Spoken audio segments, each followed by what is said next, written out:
دون اللہ، اس نے آ کر کہا تم میرے بندے بن جاؤ۔ ہر نبی کی یہ محنت رہی ہے، وہ آ کر انسانوں کو یہ دعوت دیتا ہے، یا قوم اعبدوا اللہ ما لکم من الہ غیرہ، اے میری قوم تمہیں کیا ہو گیا ہے کہ تم اللہ کے سوا اوروں کی عبادت کرتے ہو، غیر اللہ کو حاکم مانتے ہو، غیر اللہ کو اللہ کے سوا اور قوتوں کو معبود مانتے ہو، اپنا بڑا سمجھتے ہو۔ تمہیں کیا ہو گیا ہے؟ تمہیں اپنی زندگی پر غور کرنا چاہیے۔ اس لیے ہر نبی آ کر یہ دعوت لے کر آیا، کونو ربانیین، اللہ والے بنو، سب کے سب اللہ والے بنے، اللہ کے تعلق والے بنے۔ اس لیے روزہ رکھوا کر اللہ تعالیٰ کیا چاہتے ہیں؟ اس بندے کے اندر یہ احساس ہو کہ میں اللہ والا ہوں، میں اللہ کا بندہ ہوں، میں اللہ کی بات مانتا ہوں، میں اللہ کی رضا جوئی میں مصروف ہوں، میں اللہ والا ہوں۔ قرآن پڑھ کر وہ کیا بنتا ہے؟ اللہ والا، اللہ کا بندہ۔ اب یہ روزہ رکھ کر کیا کرے گا؟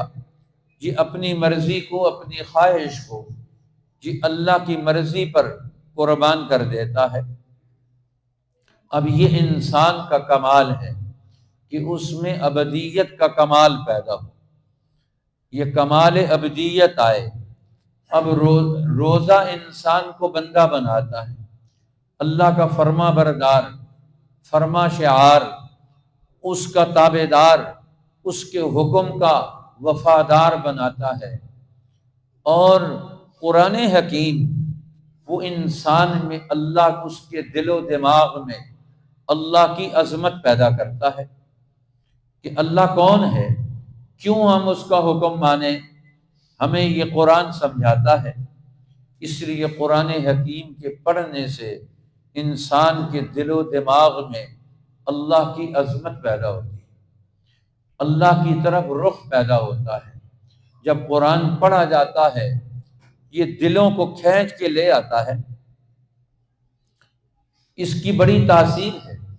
جہاں بھی قرآن پڑھا گیا اس نے دلوں کا رخ بدل دیا، زبانوں کا بولنا بدل دیا، دلوں کا سوچنا سمجھنا، اس کا انداز بدل دیا۔ قرآن حکیم یہ تاثیر رکھنے والی کتاب ہے، اس لیے حکم دیا اس کو پڑھو، گھروں میں اس کی تلاوت کرو، مسجدوں میں اس کی تلاوت کرو، اس کے درس کے حلقے قائم کرو۔ اب اللہ کے پیغمبر کو حکم ملا، اتل ما اوحی الیک من الکتاب، میرے پیغمبر آپ پر جو کتاب وحی کی گئی، آپ اپنے امتیوں کو، میرے بندوں کو یہ کتاب پڑھ کر سنائیں، آپ اس کی تلاوت کریں ان پر۔ اب اللہ کے پیغمبر پر جب قرآن اترتا ہے تو قرآن کے نزول نے اللہ کے پیغمبر کی نبوت کو انسانوں کے سامنے واضح کر دیا۔ اب نبوت کو سمجھنا قرآن حکیم کی بنیاد پر آسان ہو گیا کہ یہ اللہ کے نبی ہیں، کہ قرآن نے آ کر ان کو نبوت سمجھائی۔ وَإِن كُنتُمْ فِي رَيْبٍ مِّمَّا نَزَّلْنَا عَلَىٰ عَبْدِنَا، اگر تمہیں شک ہے اس کتاب پر جو ہم نے اپنے بندے پر نازل کی ہے، فَأْتُوا بِسُورَةٍ مِّن مِّثْلِهِ، تو اس جیسی کوئی صورت لے کر آؤ۔ اب قرآن انہیں چیلنج کرتا ہے، اگر تمہیں قرآن میں شک ہے، تمہیں نبی کی نبوت میں شک ہے، تو پھر اس کے مقابلے میں کوئی چیز لے کر آؤ۔ اب اللہ کے پیغمبر انسانوں کو قرآن سناتے ہیں، مسلمانوں کو بھی قرآن سناتے ہیں، کافروں کو بھی قرآن سناتے ہیں، سب کو قرآن حکیم سناتے ہیں۔ تو قرآن آیا ہی اسی لیے ہے۔ اس لیے قرآن کا لفظی معنی کیا ہے؟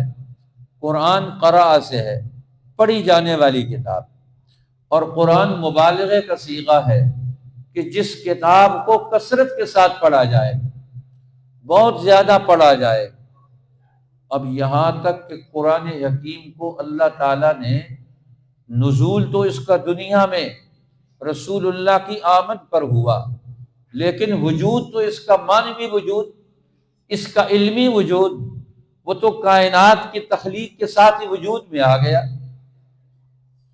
نبی پاک صلی اللہ علیہ وسلم نے فرمایا کہ اللہ جل شانہ نے آسمان و زمین کو پیدا کرنے سے کئی سال پہلے فرشتوں کو سورہ طٰہٰ سنائی کہ یہ میرا کلام ہے، یہ میری کتاب ہے، یہ میرا قرآن ہے۔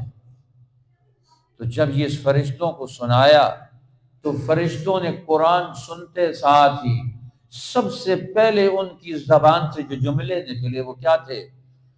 طوبیٰ لألسنۃ قرأہا، کیا خوب ہیں وہ زبانیں جو اس کلام پاک کو پڑھنے سے وہ مرطوب رہیں گی، تر رہیں گی۔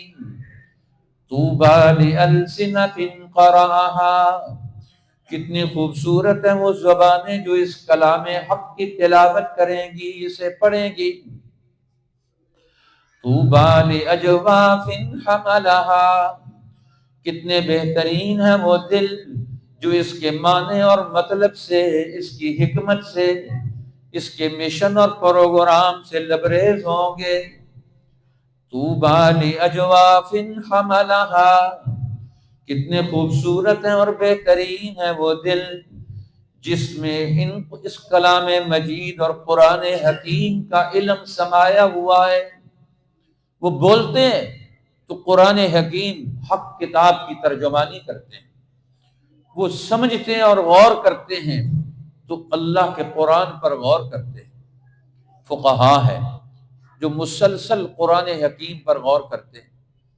اب ایک ایک فقیہ، امام مجتہد قرآن کے ایک ایک آیت پر، ایک ایک حرف پر، ایک ایک حصے پر غور کر کے امت کے لیے قرآن کے اندر سے رہنمائی نکال کر وہ پیش کرتا ہے، مدون کرتا ہے، مرتب کرتا ہے۔ قرآن کے علوم کو وہ امت پر، انسانوں پر، لوگوں پر واضح کرتا ہے۔ یہ کتنی بڑی عظیم کتاب، راتوں کو اس کی تلاوت بھی کرتے ہیں، اس کے معنی اور مطلب پر غور بھی کرتے ہیں۔ اس کی تلاوت بھی ہے، اس کا پڑھنا بھی ہے، اور اس کی کتاب کی تعلیم بھی دینی ہے۔ اللہ نے اپنے پیغمبر کے جو فرائض قرآن میں نبوت کے فرائض بیان کیے، ان میں سے یہ 5 فرض بیان کیے، 4-5 فرض بیان کیے۔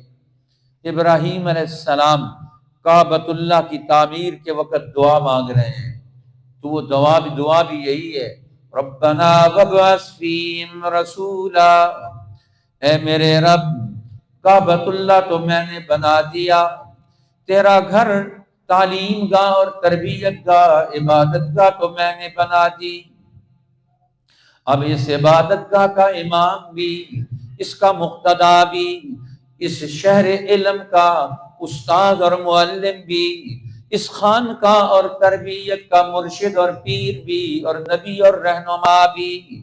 اے اللہ یہ مرکز تو میں نے بنا دیا، یہاں سے انسانوں کو خطاب کرنے والا خطیب الانبیاء بھی۔ ربنا وابعث فیہم، اے اللہ ان میں سے تو بھیج دے رسولا منہم، ایک رسول جو تیرے علم کا نمائندہ ہو، جو تیری کتاب کا ترجمان ہو، جو دنیا میں حق سکھانے والا ہو، رسولا منہم جو تیری عظمت و جلال کے گیت خود بھی گائے، جو تیری تسبیح و حمد و ثنا میں خود بھی رات اور دن میں وقت گزارے، اور دوسروں کے دل و دماغ میں بھی تیری عظمت و جلال کی تاثیرات منتقل کر دے۔ یتلو علیہم آیاتک، جو انہیں تیری آیتیں پڑھ پڑھ کر سنائے، رات کے وقت میں بھی اور دن کے اوقات میں بھی تیرے کلام کو ان کے دل و دماغ میں منتقل کرتا رہے۔ اب اللہ کے پیغمبر 23 سال مسلسل انسانوں کو قرآن پڑھاتے رہے، سناتے رہے، سکھاتے رہے، تاکہ یہ قرآن کے علم سے ان کے اندر استعداد پیدا ہو، صلاحیت پیدا ہو، جی اللہ کے بندے بن جائیں، ان کا دماغ قرآن سے آراستہ ہو۔ لیکن نیچے کچھ دل وہ ہیں جن پر تالے چڑھے ہوئے ہیں۔ اللہ فرماتے ہیں میرے پیغمبر آپ محنت سے نہ تھکیں، لیکن نیچے کچھ لوگ بنجر ہو گئے ہیں اپنے کفر کی وجہ سے، شرک کی وجہ سے، ظلم کی وجہ سے، گناہوں میں مبتلا ہونے کی وجہ سے۔ ختم اللہ علی قلوبہم، اللہ نے ان کے دلوں پر مہر لگا دی، وعلی سمعہم، ان کے کانوں پر مہر لگا دی، وعلی ابصارہم غشاوہ، اور ان کی آنکھوں پر پردے پڑے ہوئے ہیں۔ وہ آپ کے فیض علم سے، وہ آپ کی تلاوت آیات سے، وہ آپ کی حکمت بھری باتوں سے کوئی فائدہ نہیں اٹھائیں گے۔ لا یؤمنون، وہ ان باتوں پر یقین ہی نہیں لائیں گے۔ لیکن کچھ لوگ تو وہ ہیں جو دور دور سے آ کر وہ آپ سے قرآن سیکھیں گے۔ اب اللہ کے پیغمبر خود بھی راتوں کو کھڑے ہو جاتے ہیں اور نماز کی نیت باندھ کر اللہ کا قرآن پڑھتے ہیں۔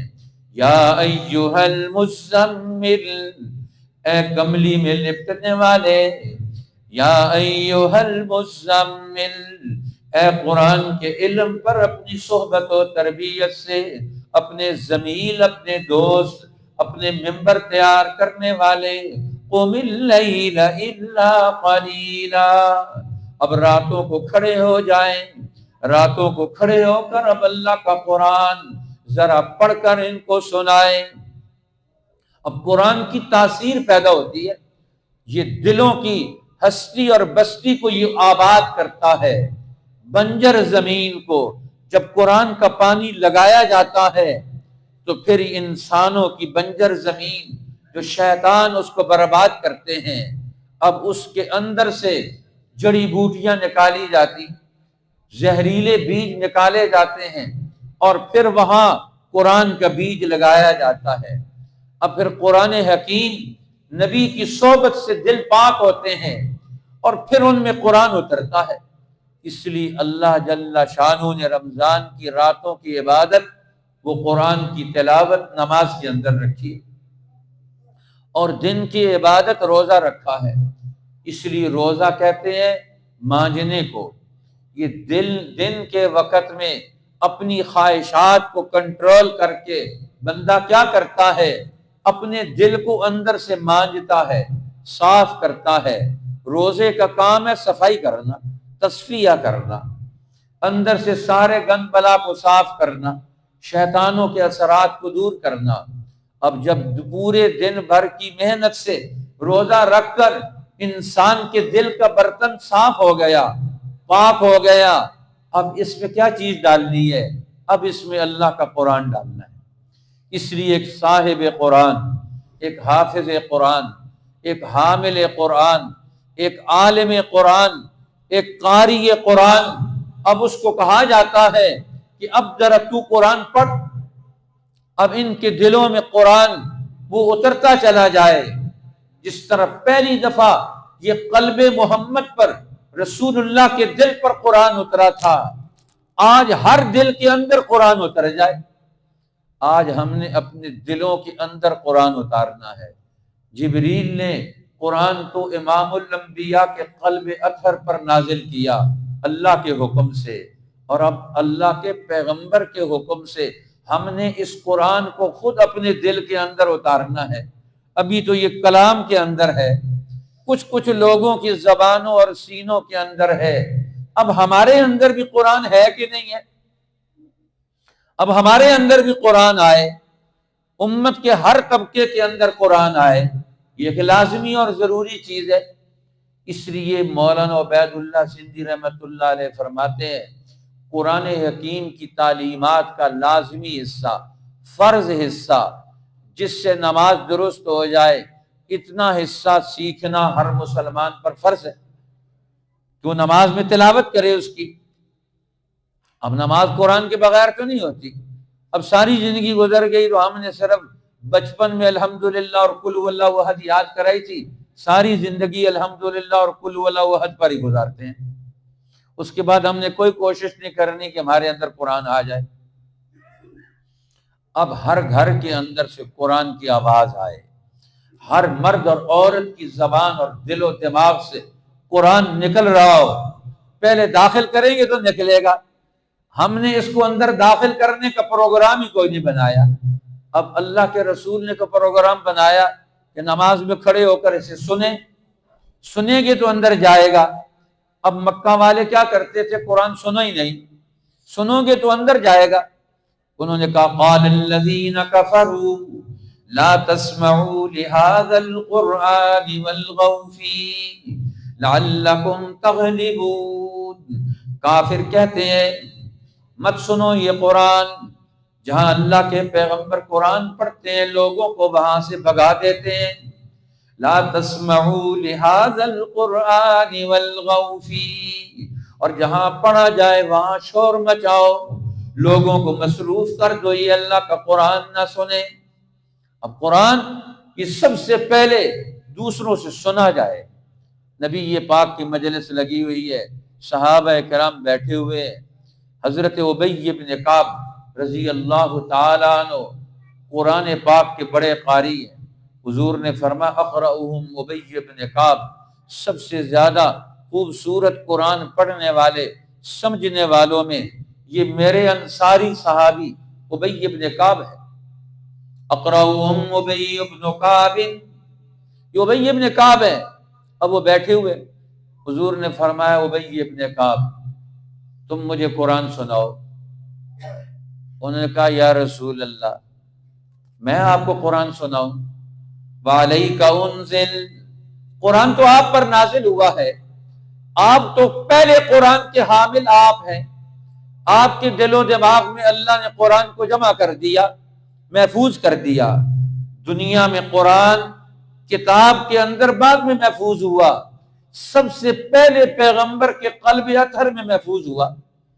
جب وہی نازل ہوتی تو اللہ کے پیغمبر جبریل کے ساتھ جلدی جلدی قرآن پڑھتے تھے.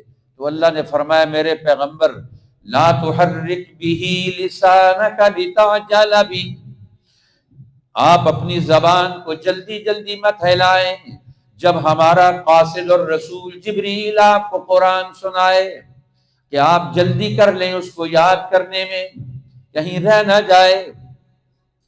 لا تحرک به لسانک لتعجل به ان علینا جمعہ وقرآنہ، ہمارے ذمے ہے آپ کے دل میں قلب اطہر میں اس کو محفوظ کرنا اور پھر اس کو آپ کی زبان مبارک سے پڑھوانا.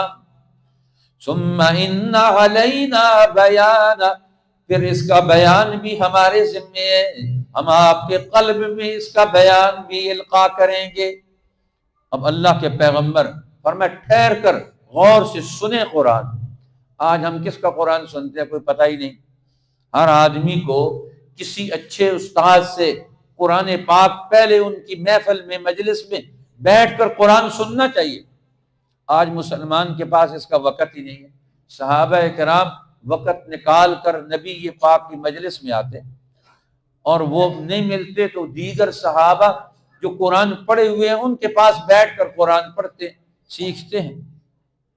لیکن ہمارے یہاں بڑے لوگوں میں اس کا رواج ختم ہو گیا. ہم بھی قرآن پڑھیں، بچوں کو بھیج دیتے ہیں جاؤ جا کر قرآن پڑھو. اب وہ بیچارے دوڑتے دوڑتے قرآن پڑھ لیتے ہیں، کچھ کر لیتے ہیں، اور جب بڑے ہوتے ہیں پھر ان کے پاس پھر وقت کوئی نہیں ہوتا. اب کسی بڑے کے پاس کسی استاذ کے پاس بیٹھ کر قرآن سیکھنے اور سمجھنے کا وقت نہیں ہے.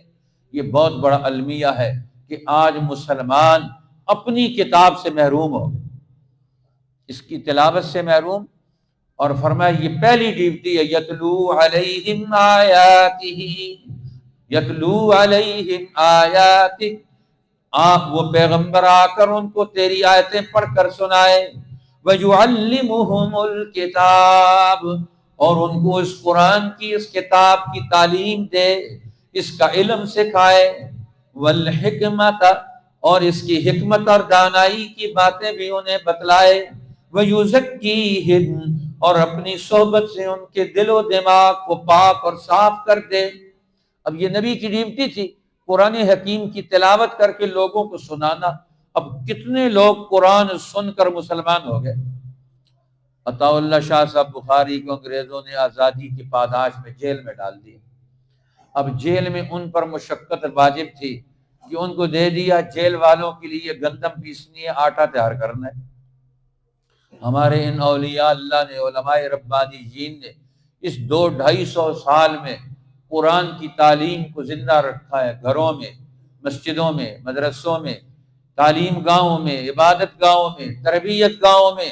جیل میں ڈالے گئے تو جیل میں، اب وہاں آٹا پیس رہے ہیں اور چکی پیس رہے ہیں اور قرآن پڑھ رہے ہیں سورہ یوسف۔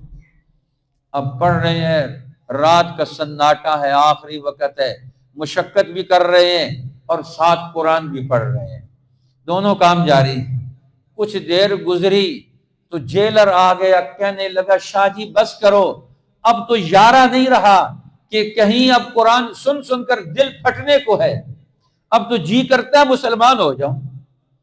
اب ایسا قرآن پڑھیں کہ دوسرے دل میں اللہ کی عظمت ایسی جاگے کہ وہ مسلمان ہو جائیں۔ اب وہ قرآن صحابہ کرام پڑھتے تھے۔ حضرت ابو بکر صدیق اپنے گھر کے باہر قرآن پڑھتے ہیں نماز میں، بچے، بوڑھے، جوان، مرد، عورتیں، ان کے دل میں قرآن کی طرف کشش پیدا ہو جاتی ہے کہ اللہ کا دین سیکھیں۔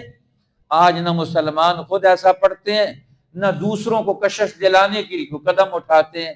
ہمارے اپنے بچوں کو کشش ختم ہو گئی کہ وہ وقت نکال کر توجہ سے قرآن پڑھیں اور سنیں۔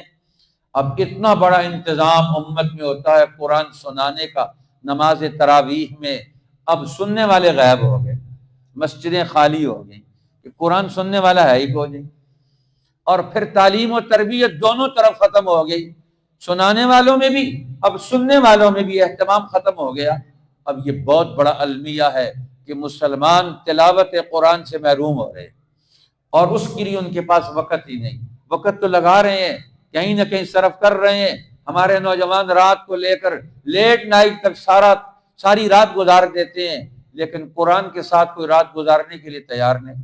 حدیث پاک میں آتا ہے، صبح نبی پاک صلی اللہ علیہ وسلم نے نماز پڑھائی اور صحابہ کرام کو فرمایا آج رات کو مجھے جسم میں بہت درد تھا، بخار بہت شدت کا تھا۔ میں نے کہا تکلیف تو ہے، بخار بھی ہے، جسم میں درد بھی ہے، تو چلو اس بے آرامی میں، بے قراری میں اللہ کا قرآن پڑھ لوں۔ نماز کے لیے کھڑا ہو گیا تو 10 پارے بیماری اور بخار کی حالت میں اللہ کے پیغمبر نے پڑھے۔ فرمایا سورہ توبہ پڑھ کر میں نے ختم کی، اب بخار اور بیماری کے حال۔ آج ہم بیماری اور بخار کو قرآن سے بھاگنے کا ذریعہ بناتے ہیں۔ وہ کہتے ہیں قرآن پڑھیں گے تو اس سے طاقت پیدا ہوگی، یہ شفا بھی تو ہے نا۔ آج مسلمان کا قرآن پر عقیدہ ہی کمزور ہوتا چلا جا رہا ہے۔ قرآن کہتا ہے یہ شفا ہے، اور ہم کہتے ہیں کیپسول کھائیں گے، انجیکشن لگوائیں گے تو اس سے شفا طاقت آئے گی۔